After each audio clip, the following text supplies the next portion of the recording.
নতুন জালেম চিনেন নাকি আপনারা?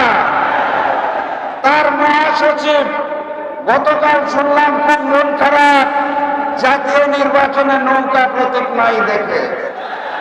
ওনার খুব মন খারাপ শেখ হাসিনা নির্বাচনে নাই দেখে, এবং উনি বলতে চায় জামাত খুব খারাপ, কারণ ৭১ নাকি অনেক কিছু করেছে।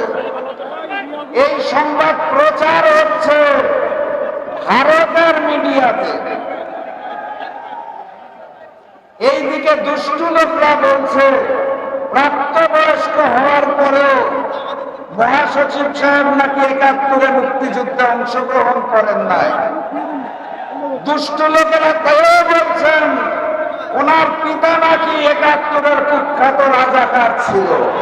11 দলীয় নির্বাচনী ঐক্যের আজকের এই নির্বাচনী সমাবেশের সম্মানিত সভাপতি, মঞ্চে উপবিষ্ট 11 দলীয় নির্বাচনী ঐক্যের সর্বস্তরের নেতৃবৃন্দ, আমার সামনে উপস্থিত সাংবাদিক ভাইরা এবং প্রাণ প্রিয় খুলনাবাসী, আসসালামু আলাইকুম।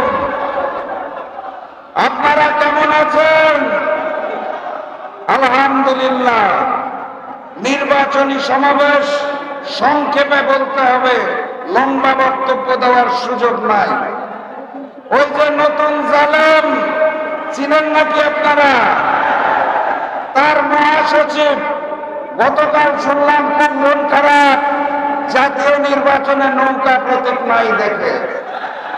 ওনার খুব মন খারাপ শেখ হাসিনা নির্বাচনে নাই দেখে, এবং উনি বলতে চায় জামাত খুব খারাপ, কারণ ৭১ নাকি অনেক কিছু করেছে।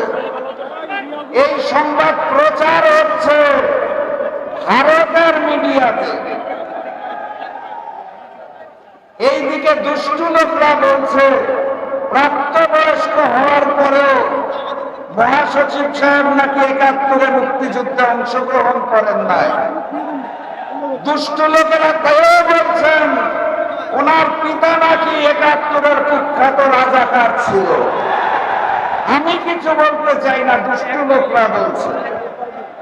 পুরাতন জালেম আওয়ামী লীগ গণভোটে নায়ের পক্ষে আছে, এখন নাকি নতুন জালেমও নায়ের পক্ষে। প্রচারণার দায়িত্ব নিয়েছে ভারতের মিডিয়া। আওয়ামী লীগ, বিএনপি আর ওই নরেন্দ্র মোদী মনে হয় মিলেমিশে একাকার হয়ে গেছে।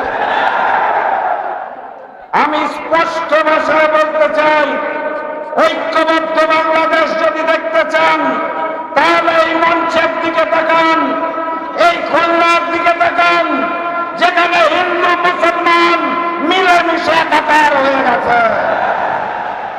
ঐক্যবদ্ধ বাংলাদেশ যদি দেখতে চান তাহলে এই জনসভার দিকে দেখুন। আমার ভাইয়েরা এবং বোনেরা সুশৃঙ্খল ভাবে একত্রিত হয়েছে, কথাবার্তা পরিষ্কার। খুলনার 6টি আসন, কয়টা? 4 নম্বরে দেওয়াল ঘড়ি, কি প্রতীকটা কি? আর বাকি 5 আসনে কোন ভেদাভেদ চাই না। আগামী দিনের প্রধানমন্ত্রী মানবিক নেতা ডক্টর শফিকুর রহমানকে খুলনার 6 আসন উপহার দিতে হবে। আর ওই গণভোটে হাতে জয়যুক্ত করতে হবে, কোন বিকল্প নাই। সারা বাংলাদেশে নতুন জালেমরা আমার বোনদের উপর আক্রমণ করছে, আপনারা জানেন তো। এই বাম পাশে আমার বোনেরা আছে, তাদের জানিয়ে দিতে চাই মুহাম্মদ সাল্লাল্লাহু আলাইহি সাল্লামের সময় সকল যুদ্ধে পুরুষ এবং নারী একসাথে যুদ্ধে অবতীর্ণ হতো ইসলামের জন্য। আপনারা আমার বোনেরা ঘাবড়াবেন না, আপনাদের ভাইরা এখানে আছে। এক রক্তবিন্দু যদি শেষ রক্তবিন্দু দিতে হয় তাও আপনাদের ইজ্জতের কোন অপমান হতে দেওয়া হবে না। 12 তারিখে জালেমের পতন হবে, ঐক্যবদ্ধ বাংলাদেশের বিজয় হবে ইনশাআল্লাহ। বক্তব্য সর্বশেষ শেষ 2 লাইন, আগামীর প্রধানমন্ত্রীর নাম কি?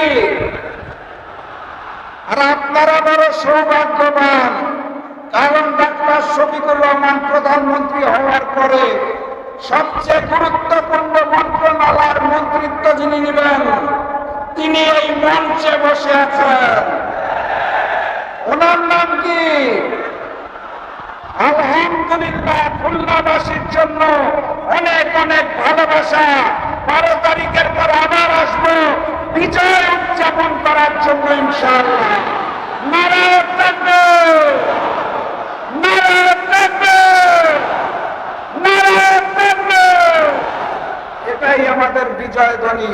বিজয়ের যাত্রা শুরু হলো, বিজয়ের পথে যাত্রা শুরু। জীবন অথবা মৃত্যু। আসসালামু আলাইকুম।